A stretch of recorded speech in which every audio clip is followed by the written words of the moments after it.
ইসলামী bank news top 10। একমাত্র BNP পারবে দুর্নীতির টুটি চেপে ধরতে, ছাড় পাবে না দলীয় লোকেরাও, বলেছেন তারেক রহমান। চট্টগ্রামের সমাবেশে মানুষের ঢল। দোষারোপে রাজনীতি থেকে বেরিয়ে দেশ গড়তে তরুণদের পরামর্শ চাইলেন বিএনপি চেয়ারম্যান তারেক রহমান। জামাত চাঁদাবাজি করবে না, কাউকে করতেও দেবে না, যাত্রাবাড়িতে জনসভায় বলেছেন ডাক্তার শফিকুর রহমান। বিএনপির কেউ দুর্বৃত্তায়নে জড়িত থাকলে কঠোর ব্যবস্থা, হুঁশিয়ারি মির্জা ফখরুল ইসলাম আলমগীরের। নির্ভয়ে ভোট কেন্দ্রে যাবার আহ্বান। স্বচ্ছ বিশ্বাসযোগ্য নির্বাচন আয়োজন করেছে ইসি। ভোটারদের নিরাপত্তা দিতে সর্বোচ্চ চেষ্টা করা হবে, কূটনীতিকদের জানিয়েছেন প্রধান নির্বাচন কমিশনার।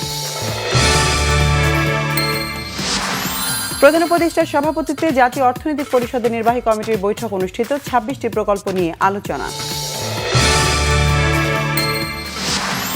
সরকার ও নির্বাচন কমিশনের পাশাপাশি জনগণ সজাগ থাকলে কেউ নির্বাচন বিতর্কিত করতে পারবে না, অভিমত সাবেক বিচারপতি এম এ মতিনের। নির্বাচনকে সামনে রেখে প্রতিবেশী দেশ থেকে সীমান্ত দিয়ে আসছে অবৈধ অস্ত্র, ব্যবহার হতে পারে ভোটের আগে ও পরের সংঘাতে, আশঙ্কা বিজিবির। ভয়াবহ শীতকালীন ঝড় ও তুষারপাতের কারণে যুক্তরাষ্ট্রের নিউ মেক্সিকো থেকে নিউ ইংল্যান্ড পর্যন্ত প্রায় ১৩,০০০ ফ্লাইট বাতিল, বিদ্যুৎ বিচ্ছিন্ন লাখো মানুষ।